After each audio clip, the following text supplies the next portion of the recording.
Hello everybody and welcome back to the channel, and today we are checking out the rotAIR by SimFlight Services dual encoder modules for G1000 primary flight display and MFD. These are plug and play with Microsoft Flight Simulator, X-Plane P3D, have full backlighting, they support radios, navigation, autopilot, and just about anything else you want. And today we're going to be testing how this improves the overall flight simulation experience. I can tell you that I've already been very blown away by these, and I think that you guys are going to enjoy them as well. So stick around. If you are interested in any of my tutorial guides for Microsoft Flight Simulator, or simply interested in supporting the channel, consider joining me on Patreon. Patreon subscribers level tier 2 and above have access to all of my guides as well as any future guides that come down the road. Patreon link can be found in the description below. All right, folks, so let's go ahead and get right into this. So first off, we are going to do this in sort of a sequence here. First, I'm just going to tell you guys what I feel about this product already so far. Right now, I have it mounted on top of my Bravo throttle quadrant. Okay, so I'm going to zoom out just a little bit. Forgive the camera struggles today. I am definitely having a few of them. But you can see that they are mounted just with the two screws that come on top of the Bravo. Now, you could put these on top of the Bravo. You could put them on top of the Alpha. But they also have other mounting options that we'll talk about at the very end of the video here after we go through all of the product details. These two are magnetic plates that cover up expansion slots. There are other expansions you can purchase from rotAIR that will go in there, or rotAIR. I'm assuming it's rotAIR as in rotor. So anyway, those just slide right on, not a big deal at all. These face plates are interchangeable, so you can say, for example, we're just going to use these as an example, FMS here, Alt here. Each one of these comes with the opposing faceplate. So there is a faceplate that matches this one in this kit, and in this kit there's a faceplate that matches this one. Okay, so if you want to swap them up, you know, however you want to adjust them, you have that option. The backlighting is absolutely stunning. I think it looks beautiful. Forgive the poor camera quality today. I'm really annoyed. I don't know what's going on with my camera, but it's not focusing for crap today. I'm not sure what's going on there. Seems to do better as long as I keep my finger there. But anyway, the one thing that I'm going to give a suggestion right out of the gate to rotAIR is, if you, since these are just held on by 4 screws, I would recommend giving a downloadable STL file where users can create their own on their own 3D printers. I think that would be a really nice add-on free feature if you guys are willing to do that. That way they can create their own, especially, you know, someone like me who's got the 3D printer. That would be pretty slick to do, and be able to swap them out for whatever we want to do with them. Because that's the nice thing about these being dual encoders, guys, is that you can literally set these up to whatever you want. Now, they have their own bridge software. Let me show you guys that real quick. I'm going to bring this guy down out of the way for a minute, and let's drag this over.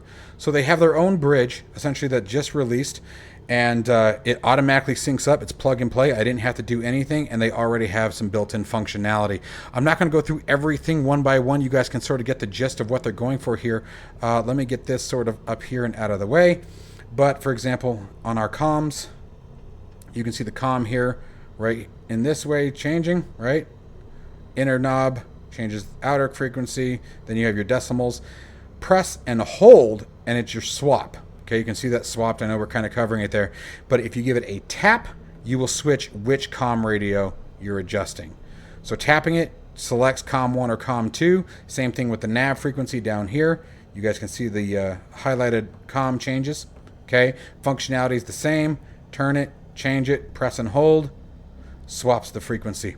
Okay, on your altimeter, you have your baro. Okay, here you have your course knob on the outside. Now, I'm not sure why the course knob isn't adjusting. It could be because we're not tracking a current ILS, which would make sense, but I feel like the course should still move, but I could be mistaken. Actually, no, that makes perfect sense because we're on CDI. Never mind. I know exactly why that's not. That's on our that's our next track. So that makes perfect sense. Let's see here if I can change that. There we go. Oh, did I move? I think I switched positions. There's the heading. There it is. There we go. So you got your course knob working just fine. One of those, I thought put it into standard, but I'm still learning these controls, to be honest with you. I am very much so, you guys know me, I do things my own way, so I'm very much so going to find myself changing these out and what the functionalities do. But if we go down, for example, our altitude target, you can see you have your thousands. Okay.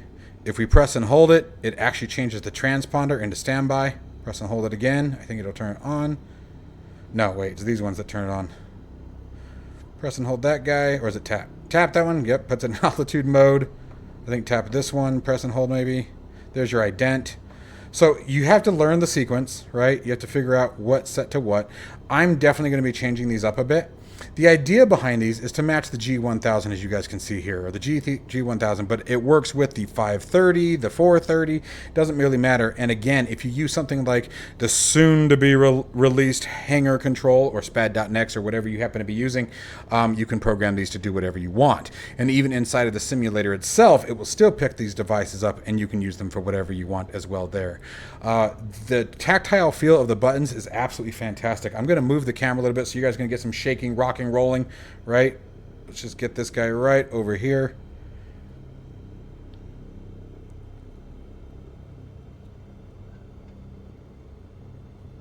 And let's get this focused.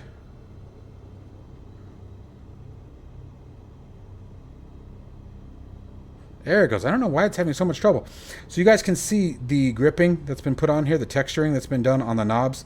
They are very tight. There's no wiggle to them. I mean, that's I'm really having to push on these. They feel nice and tight in the click spots. Everything has a click spot. There's no wiggle. There's no cheap feeling of these. I'm really, really impressed with the build quality. The build quality is absolutely outstanding. They've done a beautiful job. It's got a smooth, almost metal feel, but I actually think these are plastic. But man, it feels, if I didn't know any better, I'd say it was aluminum. But I think they're plastic based on the replacements that I have. And we'll talk about those here in just a minute. But we mentioned those earlier. So again, between the aesthetics of it and the overall build quality, this is a fantastic product. Now I'm going to back it up so you guys can see everything.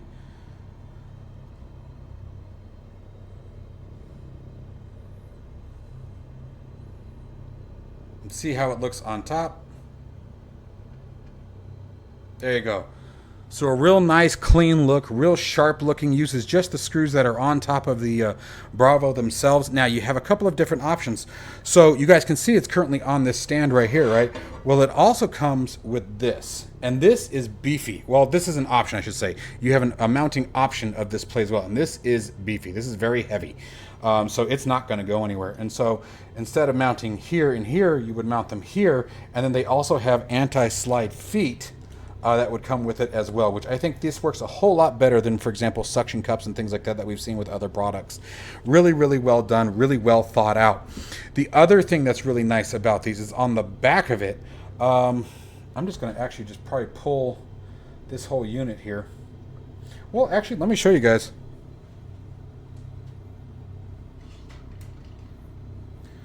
I am a big proponent of just showing you guys everything as is, so let's move my microphone out of the way and just let you guys see how easy this is. So we're just going to pull that one off. I'm going to grab this one too and get that microphone out of my way. It's going to sound like I'm a little far away, and that's because I am. This is my microphone right here. But I do want you guys to see how it all mounts up and looks. And then we're going to take a peek over at the website.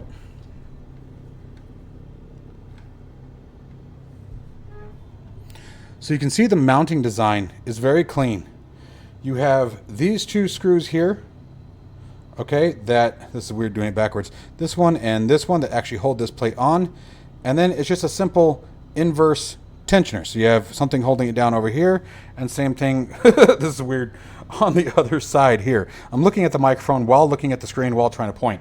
A single USB for each, but then you can also see that you can do some custom mounting with the 4 mounting holes that they've attached here in the back. So you could really create your own build if you wanted to.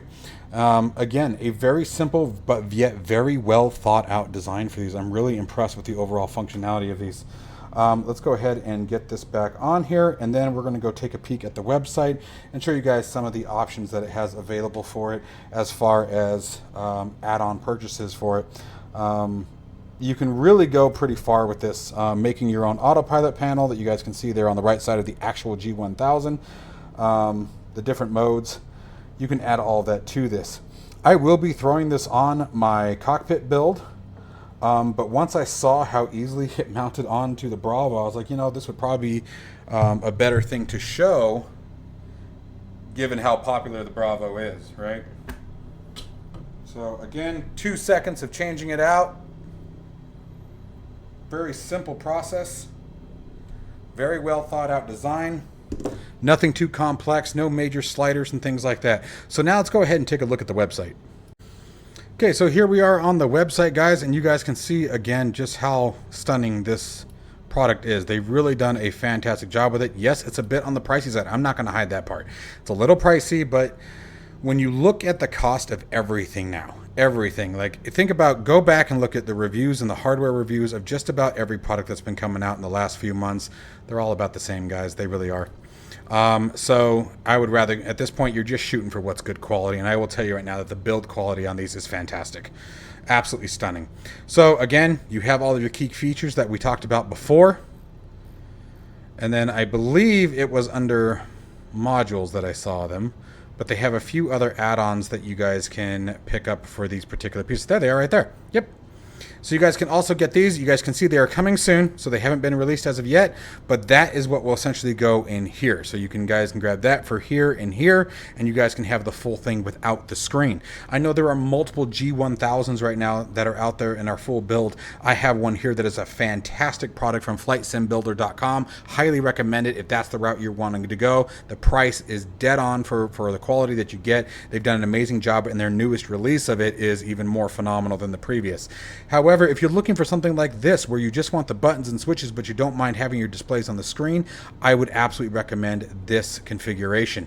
If they can, yeah, I would like to see the price come down a bit. I'm not going to hide that part. You guys know it. I'm not. I call it out when I see it. But again, going back to what I previously said, it's definitely the way of the world right now.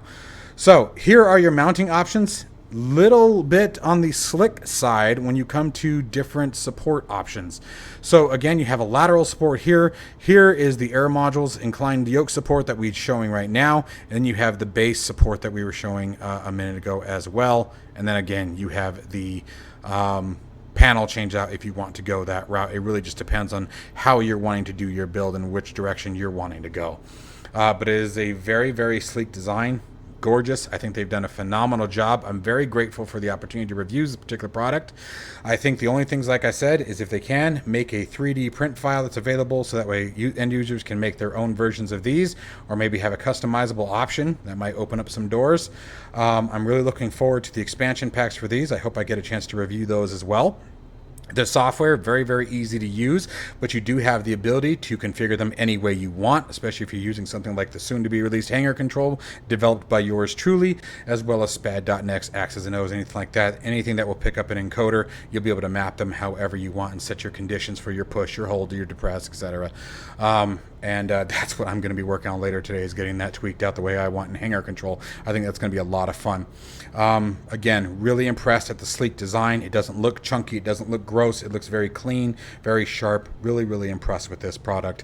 So to SimFlight Services on your dual encoder pack, I think you guys have done an absolutely fabulous job with it. A couple little touch-up things that I mentioned. Again, I would try to make maybe these a bit more secure. I think like on a motion rig, they might move a little bit, but I could be overthinking that as well. The 3D printable files for the top pieces here.